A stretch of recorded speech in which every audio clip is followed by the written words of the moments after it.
Welcome to a very cold and very windy Isle of Wight. Today I'm starting my first leg of the Round the Island coastal path. I'm starting down in Totland, so just in Colwell Bay, just down there behind me. I've already had a couple of issues getting on the path. There's some works going on down there and I'm expecting a few parts of the path to not be open. I've heard a few places have sort of fallen in and you're going to have to make detours around. So we'll cross that bridge when we come to it, if there is a bridge. Otherwise, we'll just be swimming in the sea. So today we are heading, as I said, from Totland, and we're heading all the way round to Cowes. Our first stop, though, is down in Yarmouth. So Yarmouth is kind of like your last stop before you get to Cowes, the last proper stop. There's a couple of pubs on the way, but we'll check those out when we get nearer. But yeah, if you want to stop and you want to have food, Yarmouth's your next best place after Totland. Also, if you are in Totland, you've got on the front, there's a place called The Hut, which is very good. There's a lot of seafood, quite expensive, but apparently the food is very good down there. And you get a few celebrities down there. So let's get off to Yarmouth and we'll check out what we got in Yarmouth. It wasn't due to rain today. Guess what? Anyway, we're heading just into the woods now, so hopefully we'll get a bit of cover in there. Otherwise, this could be quite soggy. Our first real landmark after the holiday camp back there is Fort Victoria. Now, it's a little country park that you walk through, which is where we are now. But you can actually walk down and walk inside and around the fort. I think there's a cafe down there. I think there's an art gallery down there. But we'll go down and have a look. So it is the winter here, so the cafe isn't open and nor are any of the other things. But there is a museum and gift shop down here. There's an HMS Gladiator exhibition for a boat that sank out in the sea. There's also a planetarium, so definitely worth a stop off here. I've deviated from the route ever so slightly. I've come through the woods and down onto the beach side here, and we're just going to walk along and rejoin a bit further down.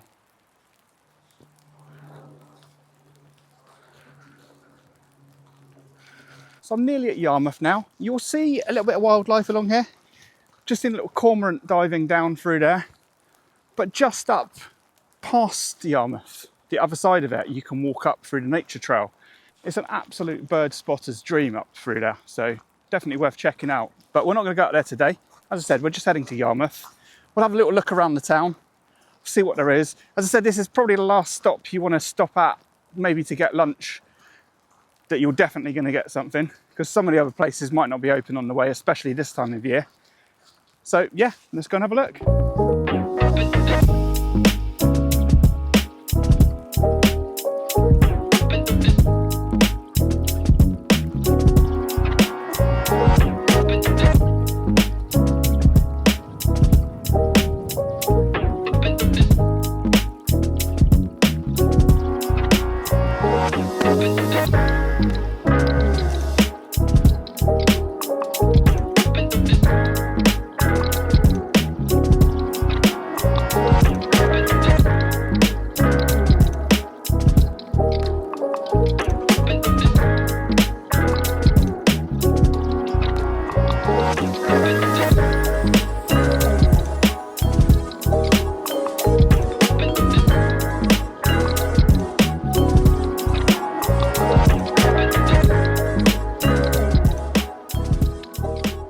So if you are going to stop in Yarmouth, you've got a huge amount of choice of something to eat down there. There's everything from every sort of budget. You've got your general bakery down there to your high-end fish restaurants. So if you're going to stop for food, I totally recommend stopping in Yarmouth.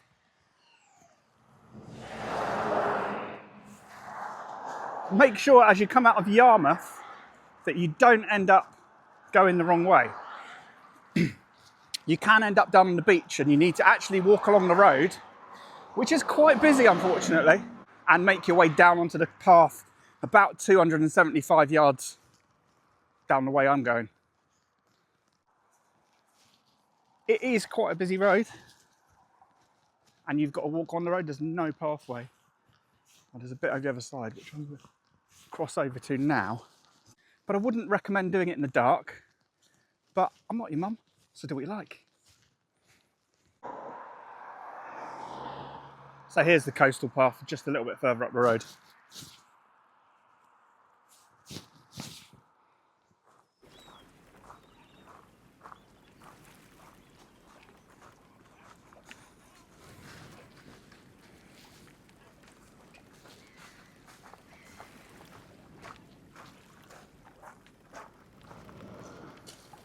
So we're just heading down to Boldner Cliff, which is on the coastal path. 8,000 years ago, they reckon there were people living down there on the front. So they found evidence of tools and trinkets and all sorts of stuff down on the beach here. But yeah, it's been inhabited for many a year.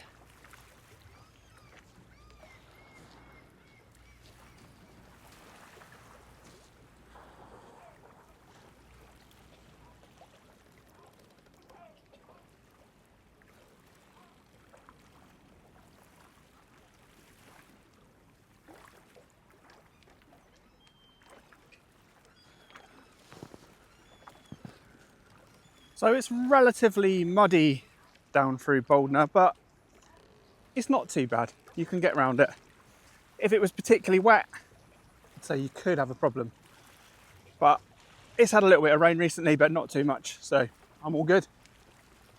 So I lied. It's incredibly muddy, a bit further up the path.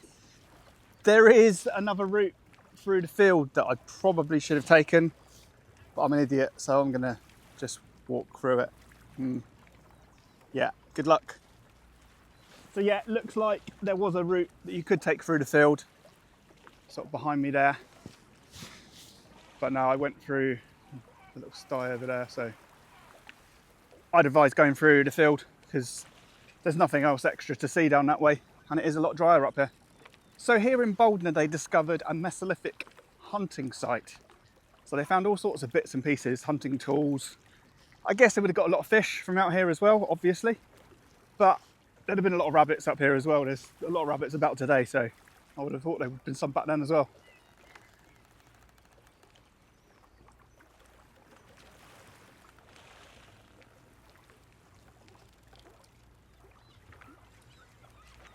So just a quick one, if you're coming out of Boldner Forest, you just need to pay a little bit of attention to the coastal path. And you're sort of halfway up this roaded area. It shoots off to the right, and it's quite a narrow entrance into it. I don't know if you can just see it behind there, just there. So don't miss it, otherwise you'll end up in the wrong place.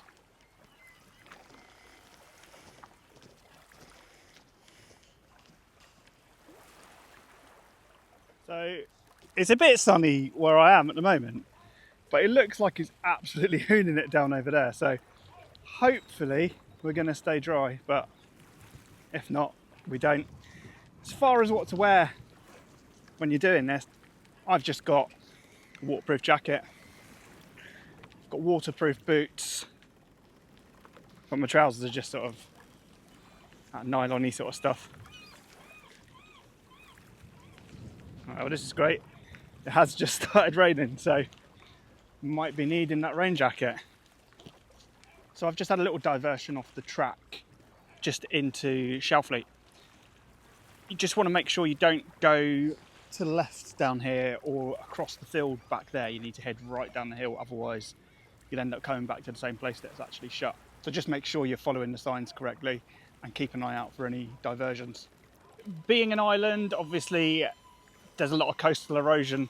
That's why a lot of these paths are shut. But they do their best to keep most of them open, but there's just sometimes you just can't really have any chance of keeping them open. If you're into foraging, you're going to have a field day down here because we're just heading up towards Shelfleet. This field is absolutely full of sloes. So there's the blackthorn behind us and the sloes on it. So if you want some sloes, come and grab them because they're here. So if you are going to stop off in Shelfleet, the New Inn is where you're going to want to go. Really good food. I've been there before myself. I'm not going to stop there today, but definitely worth going in there and grabbing some food because it is good, or having a pint. So yeah, good place to stop off on the way. Just a little caveat, if you are going to go to somewhere like the New Inn or anywhere on the island outside of season, do check that places are open. That isn't open today. It doesn't open until Thursday, and it's, what, Tuesday today, so you've got a bit of a wait if you want a pint. So just be aware again, if you're walking from Shelfleet through to Cows, there's quite a busy road you have to walk along. So you just come past the scout camp, and as I said, look, it's quite a busy, fast road, so just be careful. Just coming out to Newtown, and this is Newtown Town Hall. It used to be a parliamentary borough, so it's quite an important place back in the day. Built in around the 1600s. Let's go check it out.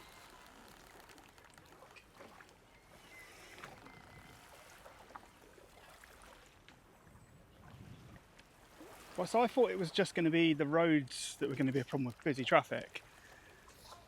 But I think we've got to be worried about this as well.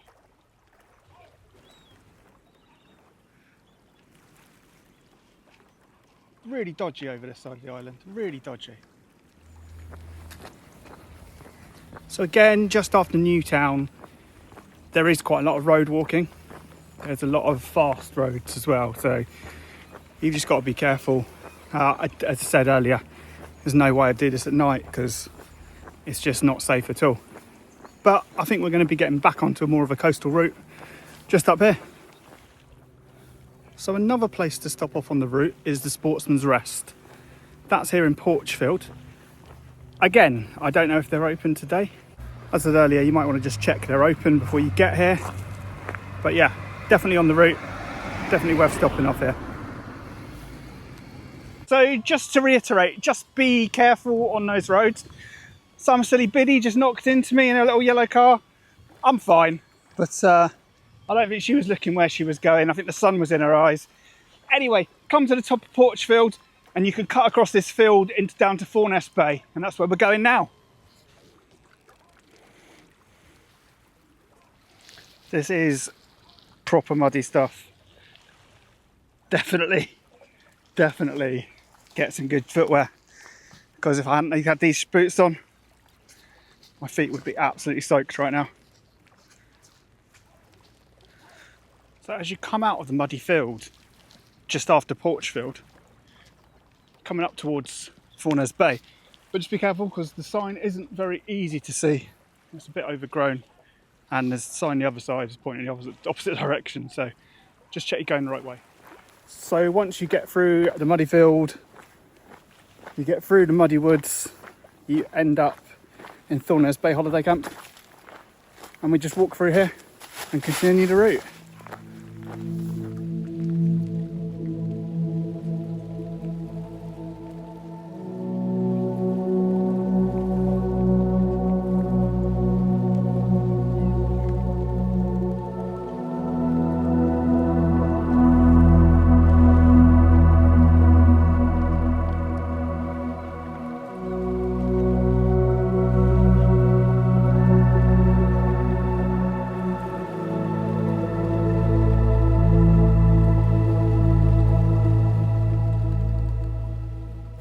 So apologies for the sound because I've not got my microphone on. But this is the problem. There's a few of these bits of the route that say they're closed and there's no diversion around them. I'm just going to try and get around this and see what's going on a bit further ahead. But it's a bit annoying because it's on the route that I've looked at and just can't find a way around. So no, that was a dead end. So I'm going to head on to the beach and see if I can find my way up from there. I'm pretty sure I'm on the right route now. There aren't any signposts coming up, so just walk along the beach a little while and then come up the little path that I'll just show you a little video of. So I've just stacked it back there, cut my hand open, but never mind. Here's the question. At what age is it falling over? And at what age is it having a fall? Answer in the comment section below. So that section up from Forenest Bay has probably been the most difficult part of today, to be honest with you. Bit of scrambling up, but it's not too bad, but you definitely want some good footwear on. So there's been some incredibly overgrown areas that I've just come through. it's still not very well signposted, and I've just got a bit further down out of Fourness Bay, and there's another big bit of scrambling to go. So I don't know if I'm going the right way or not, because I haven't seen any signs, but there weren't any telling me to go another way. So let's have a go. So I did make it across, but it's not easy. If you've got mobility issues at all, then I wouldn't even attempt that. I'd maybe go around the roadway. So I can see girded now just off in the distance. Well, not too far up there anyway. I wouldn't recommend doing this too much in the dark because some of the terrain isn't so great and there's a few holes in the ground which you might miss, but it's not too bad. It's not too bad at all. I set off around 9:30 this morning, but I've been sort of stopping in little bits on the way, doing a little bit of filming. So you could probably do it a lot quicker than I have. And it's just coming up to sort of, 5 o'clock now. So you can definitely make much better time than I have. So I just thought I'd mention that the views on this particular leg aren't great. There's some good views at the beginning, like in Totland Bay and round sort of in Yarmouth as well. But you don't get to see much of the sea on the way round on this one until you sort of get nearer to Cowes. But the second half of this trip will be some absolutely spectacular views going all the way around. So it's definitely worth it. And I think it's probably worth starting that end of the island as well, because it builds it up to something really good at the end. So this sign may explain a lot why I'm struggling to get through there. Path closed. Strange, because there was no diversions going round, which there were further back in the journey. I'll check it out online and see what I can find, but there was nothing to say that I couldn't walk along there. So here I am. So this bit's a little bit shady. Just got to drop down onto the beach and walk along. Hopefully I'm going to see another sign to say where to go, but again, it's not very, it was signposted down to the beach, but I'm assuming I'm going in the right direction. But it is getting dark now, so it's probably my own fault. So it's obviously pretty dark now, as you can see. I've just scrambled over a few rocks up there, which is probably a bit of a stupid idea. So 1-star review, would not recommend. So I've just taken shelter in here because it's really started hooning it down. So I'm just going to stay here till it sort of goes away a bit. I'm just going to head to the very last bit into Cowes. I wouldn't recommend doing any of that in the dark. It was really stupid coming across the beach like that. So don't be a dick like me and just take the route round. There is an alternative route that goes around the roadway. Take you a bit longer, but yeah, do that.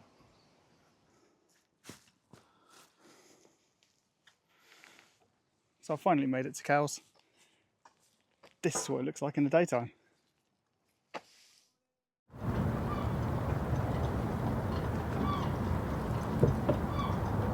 So just a few takeaways from the day. There's a lot of problems on that route coming through. You've got a lot of waterlogged fields. There's a lot of the woodland that is also waterlogged too. If you can get through that, you'll be fine. Don't leave it too late though, because you don't want to be coming through any of that, especially the stuff at the end in the dark. Anyway, I'm going to go to bed now. I'm aching a little bit. My ankles hurt more than anything, but I'm sure after a bit of sleep I'll be fine. Just a quick shout out to the guys at the Pier View for feeding me. Absolutely fantastic in there. So Cowes is a really good place to stop because there's absolutely tons of places to eat down there. And as again, you can eat on any budget down there as well. So you've got everything down there. Anyway, I'm off to bed. I'll see you in the morning.